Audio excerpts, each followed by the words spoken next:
జై జై శంకర హర హర శంకర. వర్ణాశ్రమ ధర్మాలు జాగ్రత్తగా పాటించాలి. వర్ణాశ్రమ ధర్మాలు ఆచరించాలంటే శ్రద్ధ అవసరం. శాస్త్ర విహితమైన ధర్మాలలో సంధ్యావందనం చాలా ప్రధానమైనది. అగ్ని కార్యం, వేదాధ్యయనము కూడా ప్రధానమైనవి.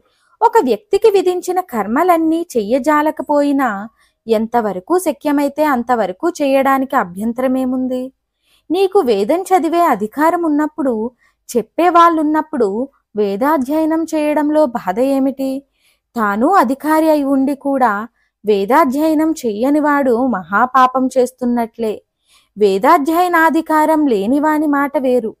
ఒక వ్యక్తి మా గురువుగారి వద్దకు వచ్చి మరొకరిని నిర్దేశిస్తూ, అతనికి వేదాధ్యయనాధికారం లేదు, అయినా నేర్చుకుంటున్నాడు, అతడు తప్పక నరకానికి వెడతాడు అన్నాడు.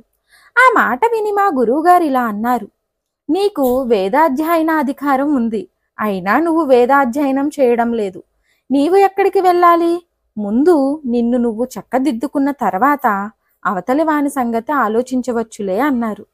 బ్రహ్మచారికి సంధ్యావందనం, అగ్ని కార్యంతో పాటు వేదాధ్యయనం విధించబడింది.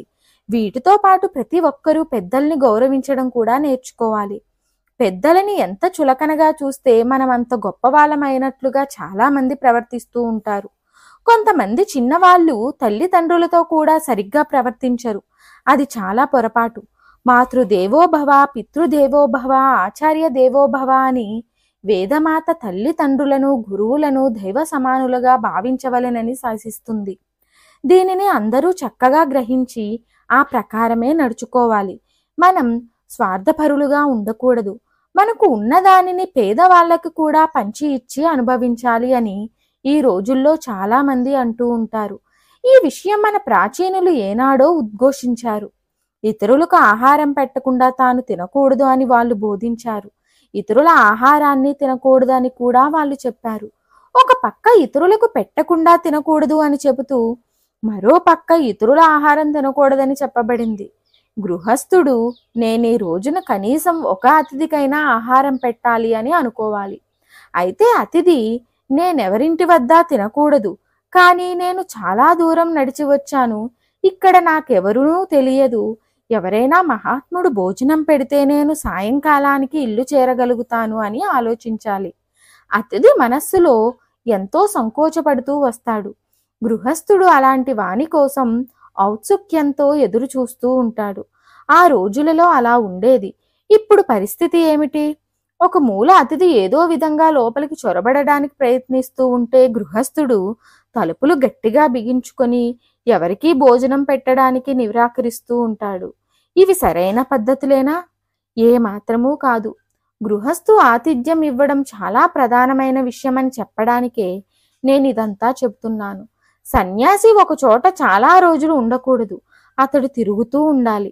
అతను తన అనుష్ఠానం చేసుకోవాలి. ఎక్కువగా మాట్లాడకూడదు. ఎల్లప్పుడూ బ్రహ్మచింతన చేస్తూ ఉండాలి. అతనికి దేని మీద ఆసక్తి ఉండకూడదు. సన్యాసికి ధర్మాలు చెప్పబడ్డాయి. మీరు అలా ఉన్నారా అని మీరు అడగవచ్చు. భగవత్పాదుల వారు పీఠాధిపతికి కొన్ని బాధ్యతలు అప్పచెప్పారు. అందుచేత నేను ఇలా ఉన్నాను.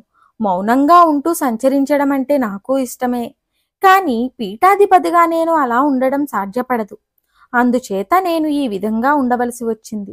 విహితమైన కర్మ చేయడం జ్ఞాన మార్గానికి తొలిమెట్టు. దీనివల్ల మనస్సు పవిత్రమవుతుంది. తరువాత గురూపదేశం చేత జ్ఞానాన్ని పొంది మన మోక్షం పొందగలుగుతాం.